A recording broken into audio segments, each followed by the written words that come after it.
أعوذ بالله من الشيطان الرجيم. بسم الله الرحمن الرحيم. الرحمن علم القرآن، خلق الإنسان علمه البيان. الشمس والقمر بحسبان، والنجم والشجر يسجدان. والسماء رفعها ووضع الميزان، ألا تطغوا في الميزان، فأقيموا الوزن بالقسط ولا تخسروا الميزان. والأرض وضعها للأنام، فيها فاكهة والنخل ذات الأكمام، والحب ذو العصف والريحان. فبأي آلاء ربكما تكذبان؟ خلق الإنسان من صلصال كالفخار، وخلق الجان من مارج من نار. فبأي آلاء ربكما تكذبان؟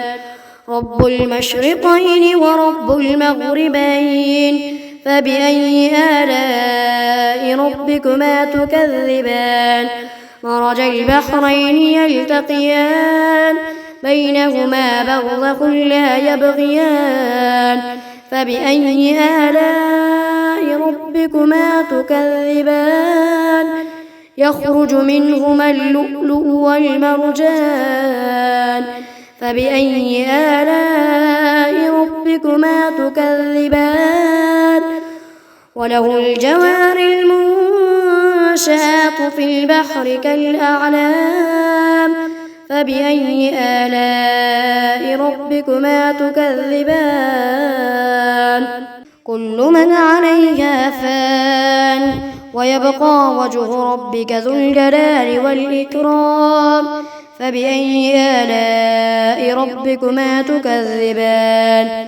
يسأله من في السماوات والأرض، كل يوم هو في شأن.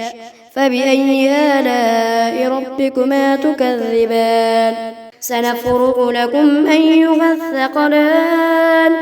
فبأي آلاء ربكما تكذبان؟ يا معشر الجن والإنس إن استطعتم أن تنفذوا من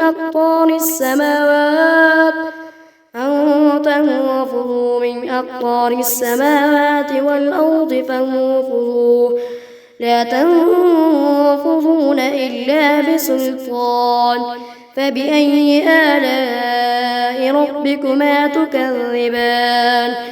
يرسل عليكما شواظ من نار ونحاس فلا تنتصران. فبأي آلاء ربكما تكذبان؟ فإذا انشقت السماء فكانت وردة كالدهان. فبأي آلاء ربكما تكذبان؟ فيومئذ لا يسأل عن ذنبه إنس ولا جان. فبأي آلاء ربكما تكذبان؟ يعرف المجرمون بسيماهم فيؤخذ بالنواصي والأقدام. فبأي آلاء ربكما تكذبان؟